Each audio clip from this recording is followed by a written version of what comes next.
Page number 33 पे लिखा है कि लतीफ की जो गैंग की जो एक्टिविटी बढ़ रही थी उसका सबसे ज्यादा विरोध कौन कर रहा था। अभी देखिए सीमन भाई के साथ कांग्रेस की ज्वाइंट वेंचर की सरकार चल रही गठबंधन की, उस समय लतीफ का सबसे ज्यादा मुखर विरोध कांग्रेस के ही एक सांसद थे, रऊफ वलीउल्लाह कर रहे थे। ये पढ़े लिखे सांसद थे, बहुत एजुकेटेड थे, प्रोग्रेसिव थे।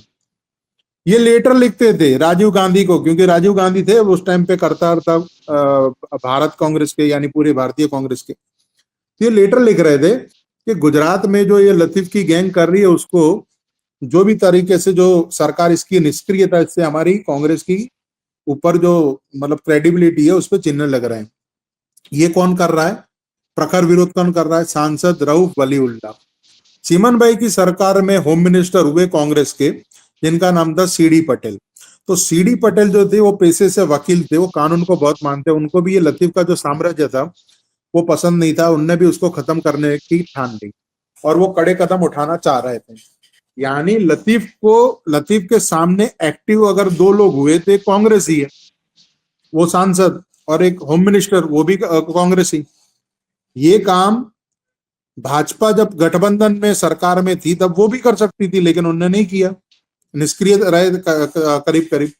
अच्छा, इसी टाइम पे लतीफ ने एक मोनोपोली बनाने के लिए कह दिया था कि जो भी दारू का धंधा करेगा अहमदाबाद में उन्हीं से शराब खरीदनी है।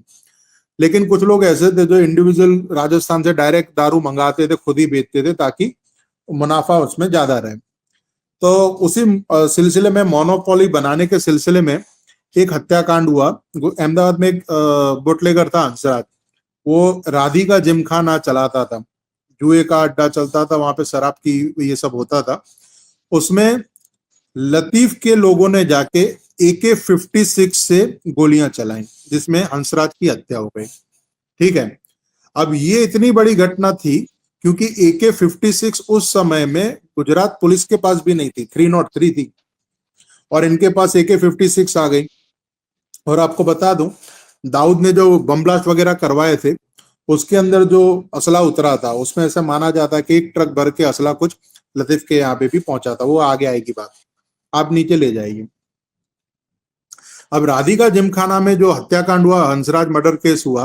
अब हंसराज हिंदू था, गैंग जो भी काम का था लेकिन हिंदू था, और उस समय सामने वाली जो गैंग थी लतीफ, वो तो मुसलमान था। इसके कारण माहौल हिंदू मुसलमान तो बन ही गया, लेकिन साथ साथ सरकार की साख पे भी बट्टा लगा कि भाई आपके राज में गैंग वॉर हो रहा है, वो भी AK-56 जैसे आधुनिक वेपन से। तो राधिका जिमखाना मर्डर केस के बाद कांग्रेस के सांसद रऊफ ने बहुत ही ज्यादा दबाव बनाया, कागजी कार्यवाही करी, दिल्ली में राजीव गांधी को लेटर वगैरह लिखे, और सीडी पटेल भी बहुत नाराज हो गए।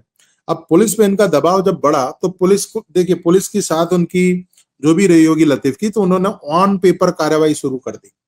ठीक है, अब ऑन पेपर कार्यवाही पहली बार जब लतीफ के ऊपर हुई तो लतीफ से ये झेला नहीं गया, मतलब उसके सामने कोई पड़ता ही नहीं था।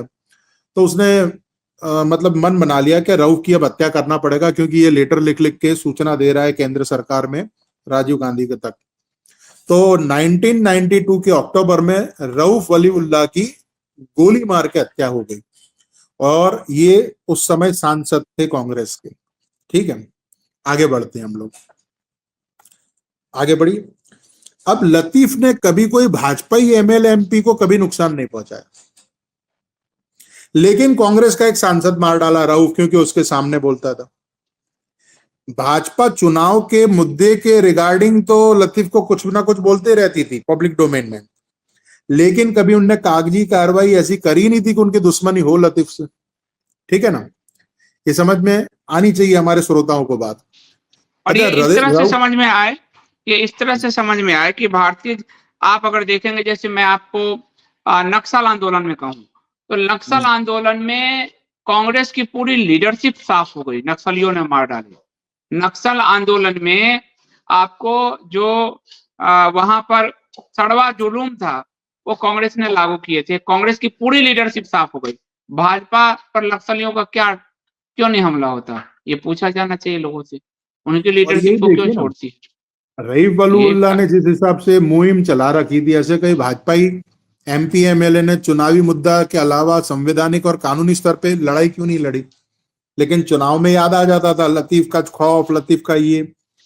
तो चुनावी मुद्दा ना बना के अगर कानूनी लड़ाई लड़ते तो उसकी कुछ मतलब वो होता, जिसको बोलते कॉन्क्रीट वर्क, है ना।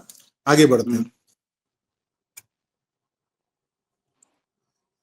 अभी एक सीट खाली हुई थी विधानसभा में, एक विधायक थे वो खत्म हो गए थे, तो एलिस ब्रिज की सीट वो वैकेंट हुई थी और ये लतीफ का खौफ तो चल ही रहा था। तब गुजरात के भाजपा महामंत्री नरेंद्र मोदी हुआ करते थे, उन्होंने चुनावी मुद्दा बनाया लतीफ को, क्योंकि इलेक्शन में जो लड़ रहे थे उसके अंदर इस मुद्दे को बना के उनको लगा जीत हासिल करी जा सकती है। लतीफ का पूरे अहमदाबाद में डर था और उसके कारण ये एलिस ब्रिज की सीट से हरीन पंड्या 40,000 वोट से जीते थे, 40,000 या 30,000 ऐसे कुछ, लेकिन ये जीते थे। ठीक है, तो अभी इनके 67 विधायक थे, एक विधायक और बढ़ गए। 1995 में भी इन लोग ने सोच लिया कि हम अगला इलेक्शन लतीफ के मुद्दे पे लड़ेंगे, उसकी योजना बन गई। यानी एक इलेक्शन उनने बाय इलेक्शन जीत लिया, उसमें कोई और मुद्दा था ही नहीं। यही मुद्दा था कि भाई देखो लतीफ क्या कर रहा है, खौफ फैला दिया, हिंदुओं का ये हालत है। और दूसरा उसमें जो सक्सेस मिली बाय इलेक्शन में, तो 1995 के विधानसभा इलेक्शन के लिए भी लतीफ की नाम का उपयोग करना, वो योजना गुजरात भाजपा ने बना ली। और गुजरात भाजपा के महामंत्री तब थे Narendra Modi. Door to door campaign में जब जाते थे भाजपा के विधायक उम्मीदवार, तो यही कहते थे वोट देने के टाइम आप लतीफ को याद करना, है ना। कोई और मुद्दा नहीं था, लतीफ को याद करना। लेकिन कड़ी कार्यवाही करने में कभी इन लोग ने इतनी दिलचस्पी नहीं दिखाई। आगे बढ़ते हैं।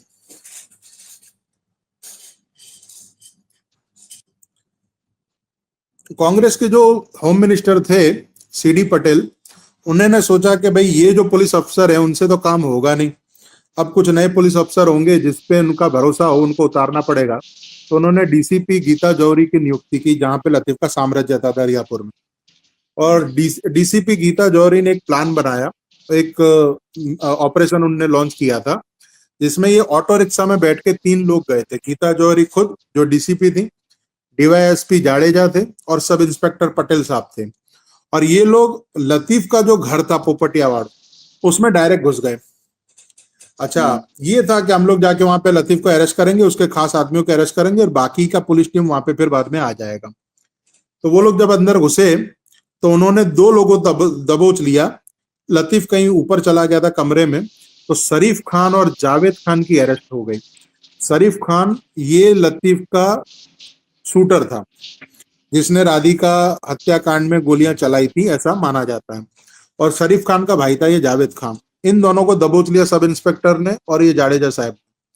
ठीक है, लेकिन वहां पे क्या हुआ, आज आसपास के लोगों ने हमला कर दिया और अंदर जो 3 लोग थे, गीता जौहरी जी, जाडेजा साहब और पटेल साहब, ये फंस गए पुलिस अधिकारी। और आसपास की पुलिस आई तो सही, लेकिन वो उस एरिया में घुसना नहीं चाह रही थी, वो बाहर खड़े थे। उसी टाइम पे एक डीसीपी थे सुरेलिया साहब, बहुत प्रामाणिक और बहुत ही बहादुर अफसर माने जाते हैं, अभी तो रिटायर हो गए। सुरेलिया साहब ने जब ये होता है वॉकी टॉकी उन लोग का जो पुलिस अपनी वैन में रखते हैं, उसमें सुना, अपनी जिप्सी से कहीं जा रहे थे कि भाई हमारी पुलिस टीम फंस चुकी है, तो ये अपनी जिप्सी में रेडियो ऑपरेटर और एक उनका ड्राइवर था, एक आध गनर था, वो लेके अंदर पहुंच गए और उनको जो फंसी हुई टीम थी गीता जौहरी की, उनको और ये 2 शरीफ खान और जावेद खान की अरेस्ट करके उनको लेके आए।